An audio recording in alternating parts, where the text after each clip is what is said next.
to our second podcast exploring David Mellor's trilogy of books which look at the transition from working for a large corporation to working for yourself and then operating as a sole practitioner consultant. My name is Lisa de Garston from PRISM Brain Mapping, and I'm joined by my colleague Alex Eade and David Mellor, entrepreneur and author. Morning. Good morning. Alex, what are we focusing on today? So today, Lisa, I think we will focus on the second book in the trilogy. So the book is called A Privateer's Tale, and it's around moving from the big institution again, but in this case it's about moving to operating as a sole practitioner consultant. But before we go into the detail of that second book, just remind us, David, what's the overall purpose of the trilogy? The overall purpose is to help people who are making that transition from working for a big institution to doing their own thing, whatever it looks like. Mm-hmm. The first book was a generic, how do you do that? Right. So it wasn't industry specific. The second one is specifically about setting up as a consultant. So trying to make money out of your intellectual capital, rather than go and open a funky coffee shop or write an app. Yes. When I started, apps didn't exist. Good grief. And then the third book covers both that generic world and that special world. And it's all about, okay, I've proved to myself on the market that my model works. How do I take it to the next level? How do I make it scalable? So it looks at scaling a generic business, but also how do you move from being a sole practitioner consultant to running a consultancy practice? Right, okay. So today, this podcast will focus on the second book, A Privateer's Tale. Yeah. So this has a similar strapline to the first book, so making the transition from working for a big institution. But it's now followed by to operate as a sole practitioner consultant. So how did this book come about, and what's it all about? Okay, well, there were two things that led to it being written, and I had no plans to do this, but there were two things that happened in quick succession which kind of made me think, yeah, there's another book here. Yeah. The first one was that I was doing work at what was called Cass Business School, now Bayes Business School, and I was mentoring an MBA student who had he'd chosen as his topic is video content on the internet purely for entertainment, or can it have a business purpose? Which was quite a neat topic. It was quite interesting. Bright guy. And so I'm working with him. And then about 2 months before he had to hand in his dissertation, he was doing some research with a FTSE 100 company, and they let him down because they dropped out at the last minute and said, look, we're involved in an M&A deal. We can't do this.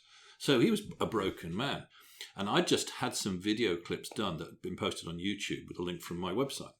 And I said, well, look, I've just had some video stuff shot. It's not huge. I'm only a little guy, but would that help? And he's like a drowning man who found a bit of wood. So he's, oh, please. So he set up this questionnaire, and it had to be people, he had to have a certain number of people. I think it was 1,000 for it to be considered meaningful. And it couldn't be people that knew me.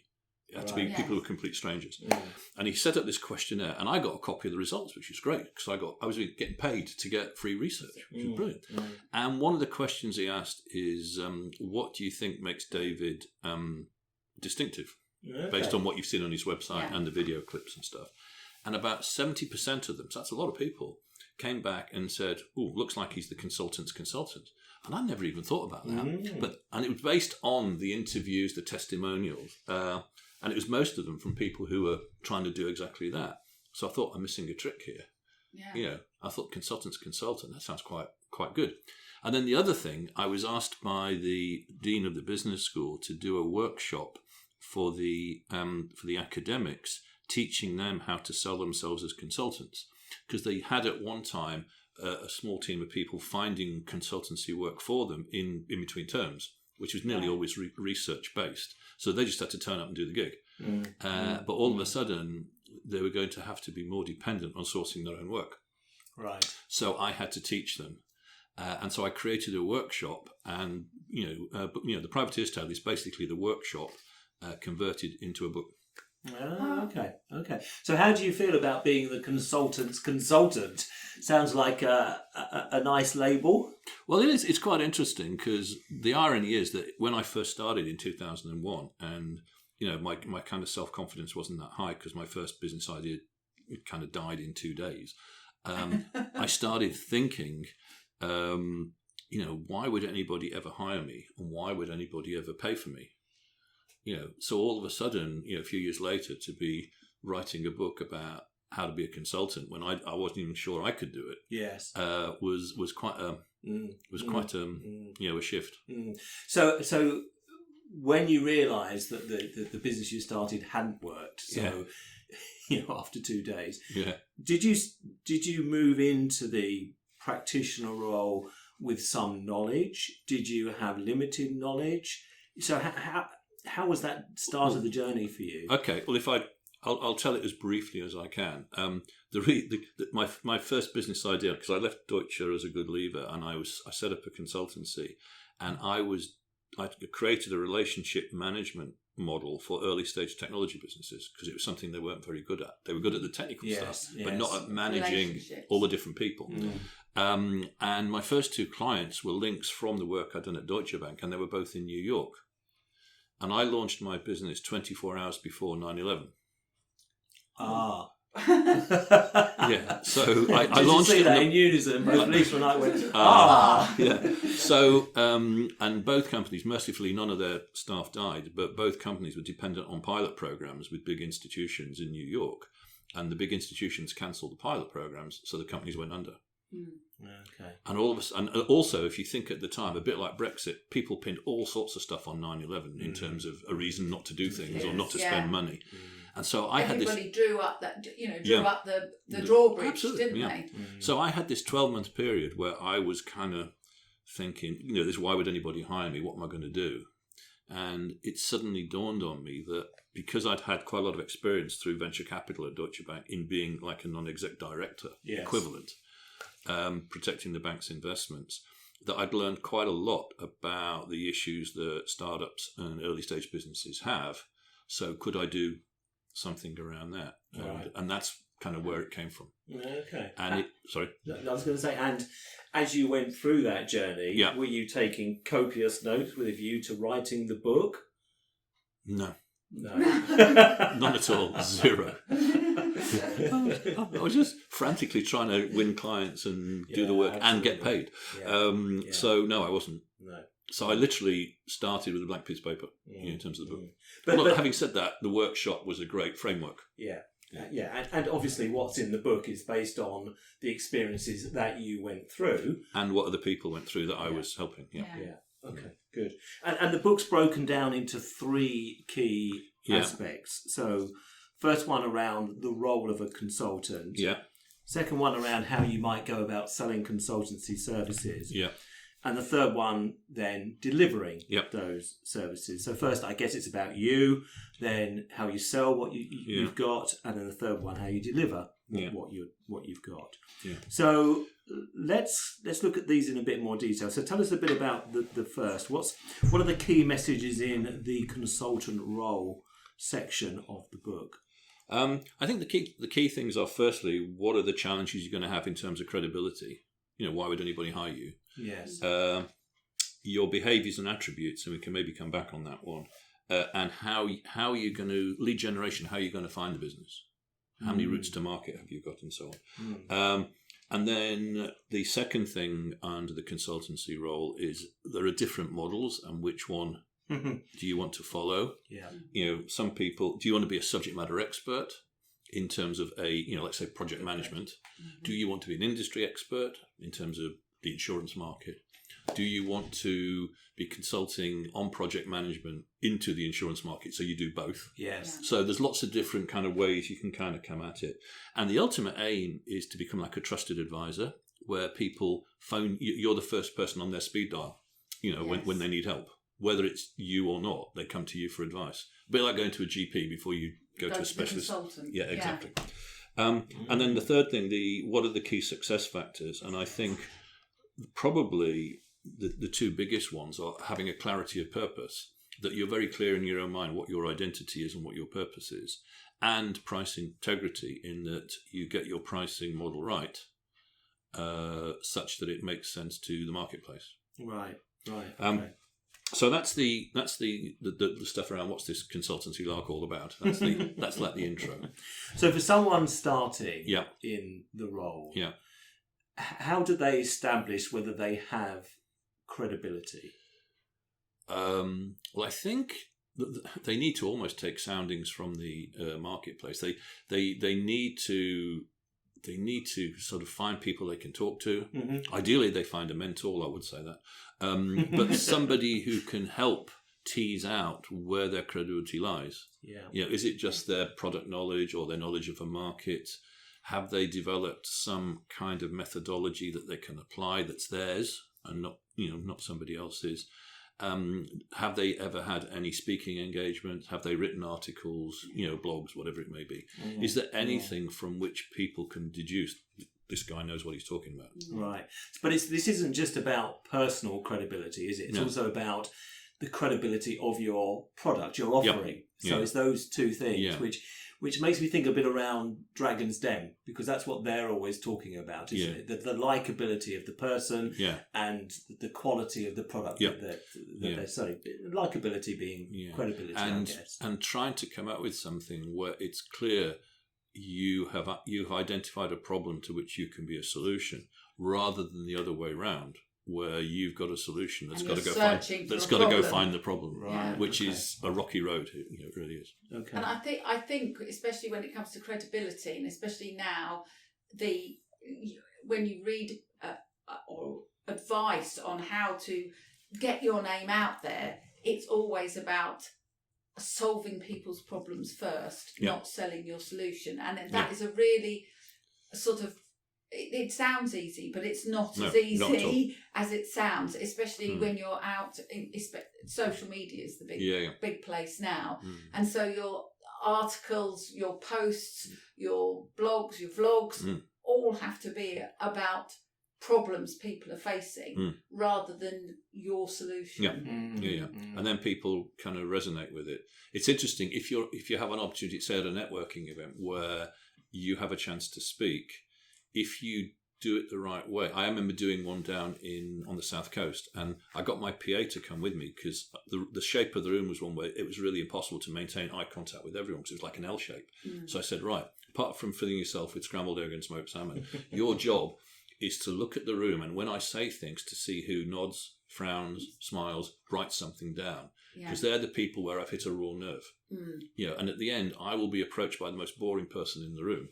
And I don't want the trail to go cold on the others. Yes. So that's why you're here, and it's true. If you can tell the story in the third person, other people think, "Wow, that could have been me." Yeah. Or you could be talking about, rather than saying, "I bet you've got a problem." It's that it's that kind of putting it in the third person.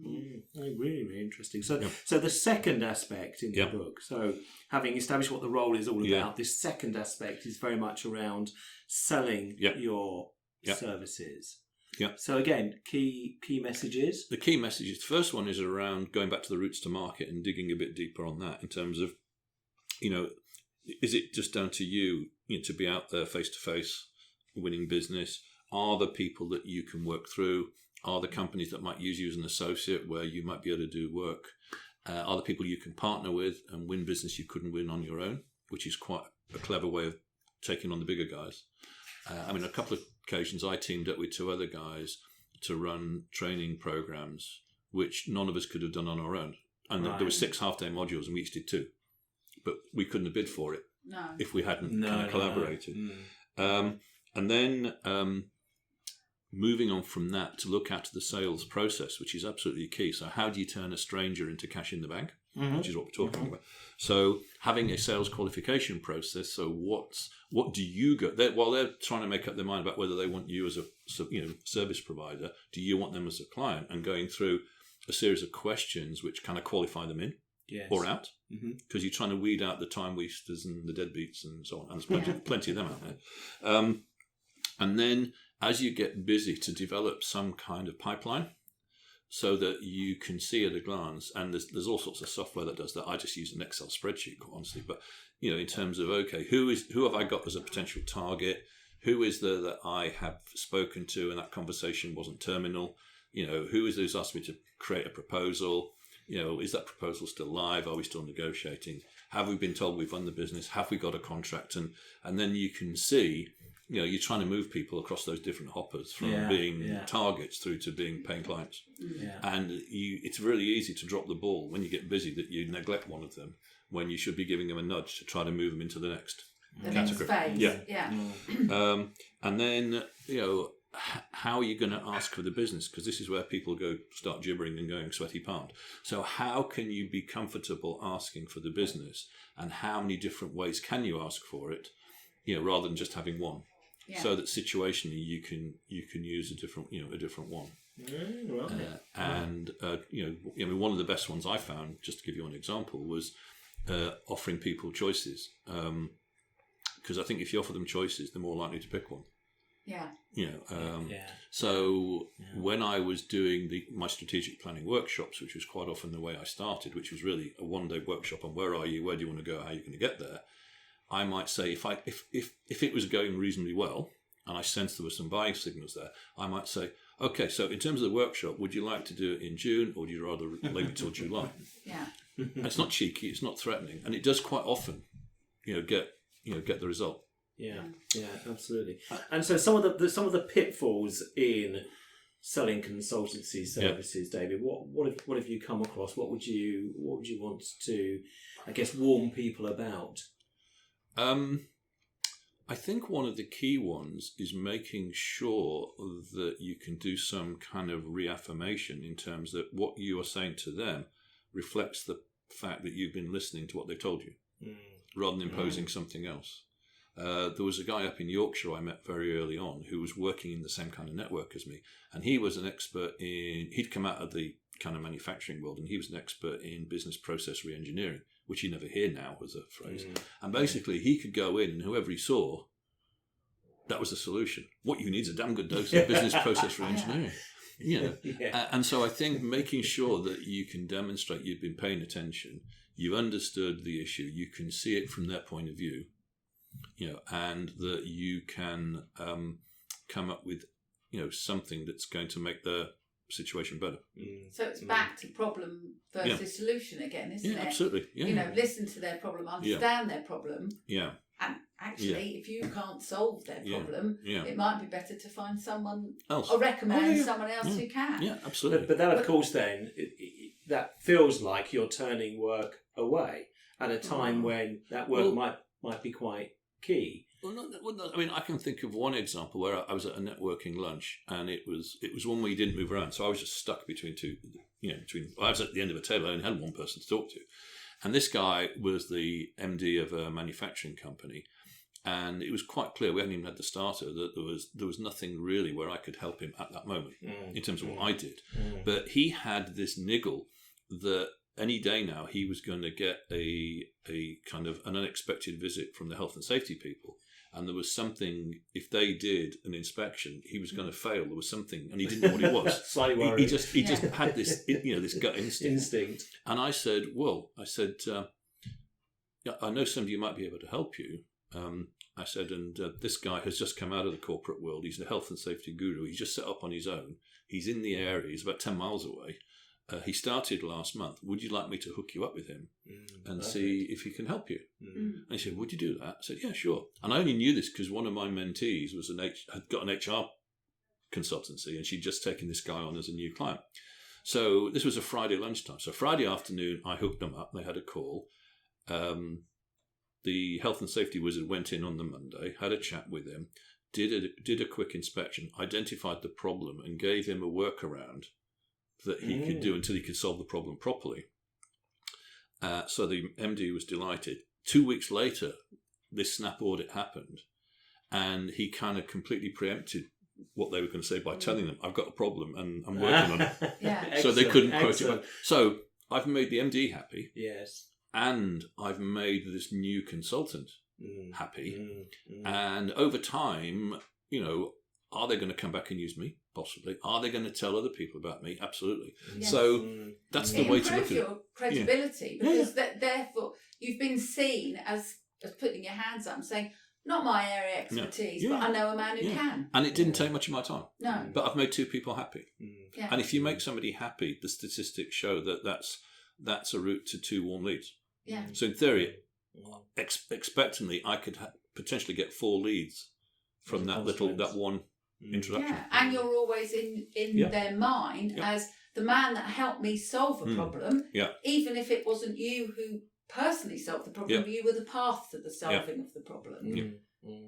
No, I can see that. I do think when people are quite young in or early on in the journey, I think there is a tendency to want to grab everything, and I think that tale is actually really, really prudent because that's not what it's about. Yeah. If you grab something that's not relevant to what you do, you're not likely to do a good job, and it's going to affect your reputation. Absolutely. So I think that's a and bring really you good down message. personally because you want to really hit the ground running, don't you? Not be absolutely sort of climbing over massive hurdles that you don't need to. Yeah.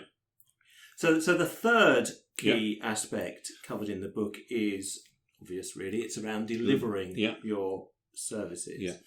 So I do want to know more about that, but for me, one of the key things I see when I talk to consultants is how they get the balance right between networking, selling, and delivering. Yeah. So sometimes I see consultants that are so heavy in what they're delivering that they're not thinking ahead and doing any selling. No. Sometimes it's the other way around. So I want to explore that balance as well. But let's start by sort of key messages from the delivering consultancy services aspects. Well, I think one of the key ones is making sure that you once you have agreed with your new client what it is you're going to do, that you do it and that you don't go off piste. So I think sounds pretty simple. Yeah, but it's amazing what happens because you get this wonderful thing called scope creep, which you may have heard of, where while you're here, can you have a look at this? And all of a sudden you're diluting your impact because you're not doing what you were sent in to do, or you're not charging for, project creep. I think one of the other key things, in addition to doing a good job and hitting deadlines and stuff, is sort of around building additional trust and rapport with the other party. Yeah. Because if you do a good job of that, then when you're finished, you have created the likelihood that you will be used again, and they will tell other people about you. Yes. Yeah. And that's a much easier way of growing the business than having to keep going out cold, and knocking on doors and stuff. And I have found that the word of mouth referrals has been much more effective in growing the business than anything on social media. For me personally, and that's all based on delivery. Yeah. I mean, to give you an example, one of my closest associates sent a guy to see me who'd been made redundant. He wanted to set up his own business, and so we meet up. This is pre-lockdown, so I said, I don't know much about you, but I'm really interested to find out, the story and how, where you are and what you want to do and so on. I said, how much do you know about me? He said, well, not a lot. I said, have you looked at my website? No. So have you looked at my LinkedIn profile? No. Can I just ask you why? He said, well, if Andrew said you're the man for the job, that's good enough for me. Yeah. What more do you need? And it means that you're already starting with a warm. Yes. Absolutely. No, I can see that. I think that's absolutely key. So the balance then between selling and delivering. Yeah. How do you get that right? You have to get quite canny in terms of sort of time management, and diary management, and making sure that your week, as far as it can be, is kind of balanced. Because a lot of people end up with this thing that they call the consultancy cliff, where they work like crazy. They haven't done any marketing or networking because they've been just working on this project and reaping in the cash. Then all of a sudden the project ends and they've got nothing. Yeah. And I remember I learned a lesson really early on because I joined this kind of national. It was almost like, would you call it a franchise? Not really, but I had the rights to use a particular brand and their products in London and the Southeast. And one of the two founders, he really suffered badly. He was a diabetic and he had to take 6 months off. And he almost died, bless him. He kind of came through it, but he wasn't in great shape. But he was really, really poorly. And the co-founder said, could I go up and help? So I said, yes. So I was operating out of my natural habitat for quite a long period of time, having just started trying to build a network down in kind of Sussex. And when I came back and started again, people said, oh, good to see you. We thought you'd gone bust. Yeah.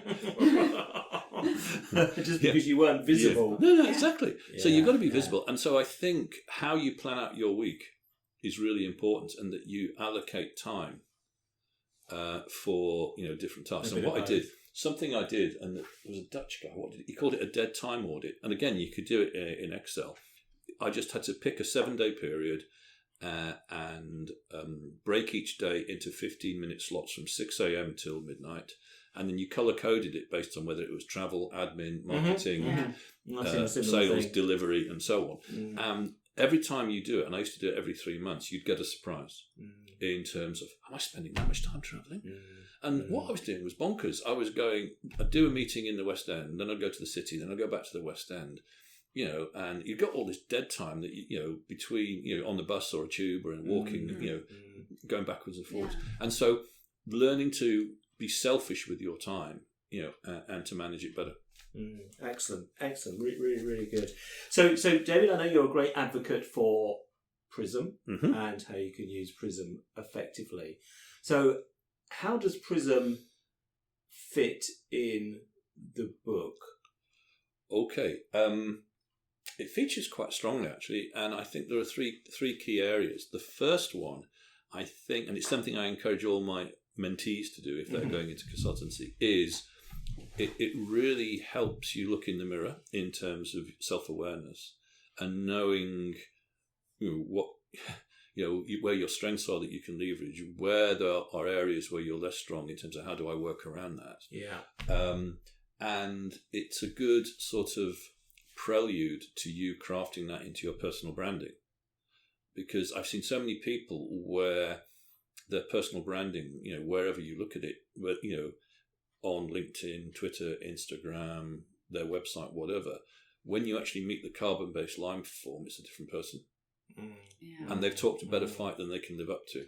So I think PRISM is a really good way, particularly in terms of behaviours, as opposed to industry experience or whatever. Yes. It's a very good way of making sure that you are who you are, and that you understand that, and that reflects itself in your personal code of conduct, your values, and so on and so forth.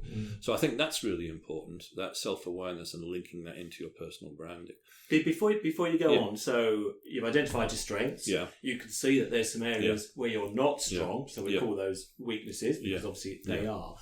So how do you avoid those weaknesses getting in the way? I think it depends what they are. Okay. I mean, if you think about sort of some of the infrastructure stuff, one of the things it wasn't so much a weakness; it was something I didn't really enjoy doing. One of the best decisions I made was getting a bookkeeper and a virtual PA. Because the stuff they could do so much faster than me and so much better than me. And if I sent an email with some stuff in it, my PA could send it back as a PowerPoint or a Word document that was professional. And so it was actually finding people. It's those practical weaknesses. It was mainly, in my case, it was the practical stuff. Yeah. I could do it, but I wasn't very good, and I wasn't as quick as they were. Yeah. And that's time management as well. Exactly. Time management. The other one, because very few people come out and have had any experience of selling, apart from selling a house or a car. They've never sold anything.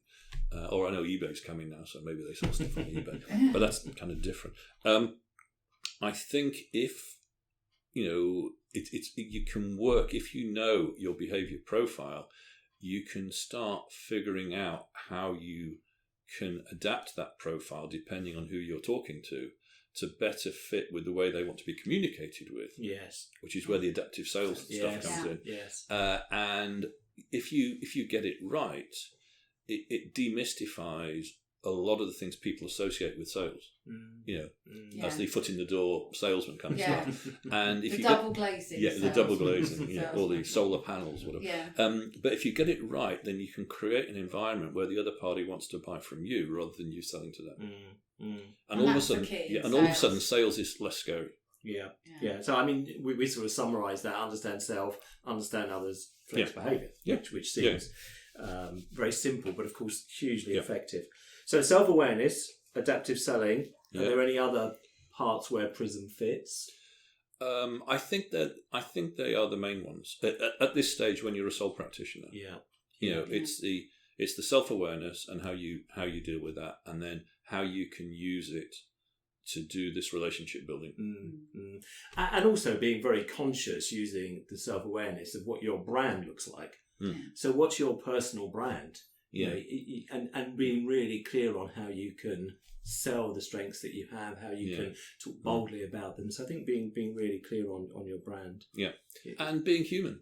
Yeah, absolutely. You know, I mean, one of the biggest mistakes you can make is try to come over as the answer is yes. What's the question? Because people are highly skeptical about the kind of the jack of all trades. Yeah.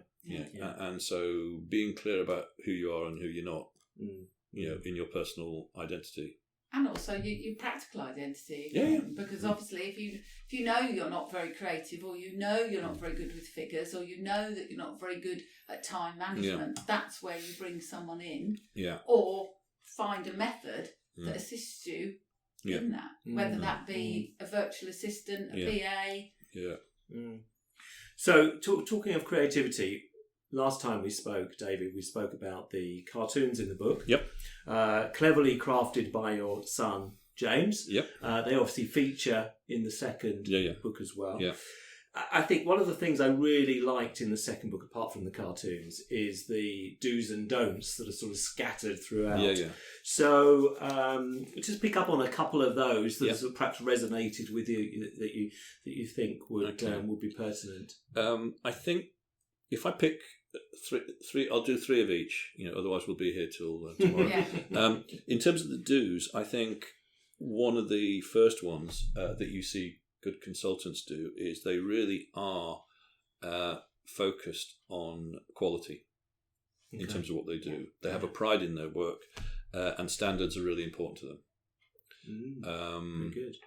And that becomes actually an issue when they're trying to grow the business, which we'll talk about another day. And getting people that have the same standards. A level of quality. Yeah, exactly. So I think the quality one is a really important do. You know, really focus on your quality.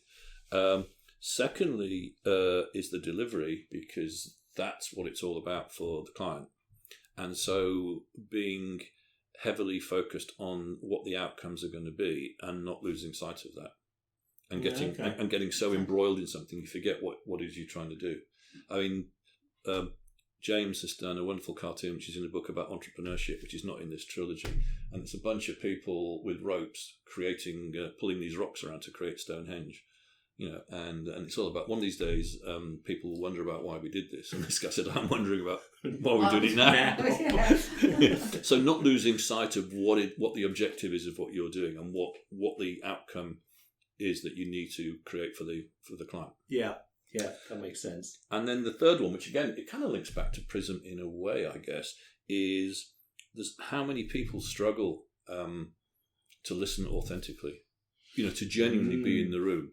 You know, they're in there with a potential client and they're thinking about the bad phone call they had before they went in, or the difficult phone call they've got to make when they go out, and they're going, yes, but they're not really taking it. And they're not in the moment. No, they're not in the room, they're not in the moment. So listening authentically and being able to feed that back with affirming statements so the client knows you've got it. Really important. So those would be my top three do's. Okay. So the quality, the outcomes, and the listening. In terms of three kind of own goals, banana skins, schoolboy howlers, whatever you want to call them, I think the first one, which you see quite often, is people promising something that they either don't or can't deliver, which creates a really bad environment. So making sure before you commit to something that you can actually do it. Which goes back to what we said earlier. Rather than saying yes to everything and then figuring out how do I do this. So the promise versus delivery. Second banana skin is going back to the business process re-engineering guy, the one size fits all. You can't just have a preconceived idea of what the solutions are going to be until you've heard the client tell you what their issues are. And somebody came up with this great phrase that if you're a consultant and the only tool you've got is a hammer, you're going to treat every problem as a nail. And so it's avoiding that so that you can. It may be, I can think of one of my clients where I've been mentioning the founder for 20 years now. You could probably make a case, he might disagree, that about 80% of what they do is commodity. But for each client, there's always 20% which is customized, and that's where the value add is. And that's the nature of the business. So that's the second one, the one size fits all, and the hammer and nail thing. I think the third one is having a lack of or losing kind of courage. To be honest, I had a situation where I was tag teaming with another guy, and we were working with a company. They were roadies, and they'd been at school together. They'd been doing this. They were all approaching mid-60 to mid-60. They'd all been the same year at school, so they were all deciding to retire at the same time. And all of a sudden it dawned on them, now what do we do with the business? Because and they toured with all the top names around the world. And so they asked us to do some work because they were concerned that their second tier of management, and each of them had like not a stunt double, but next level down. Each of the board members was covered by a senior person.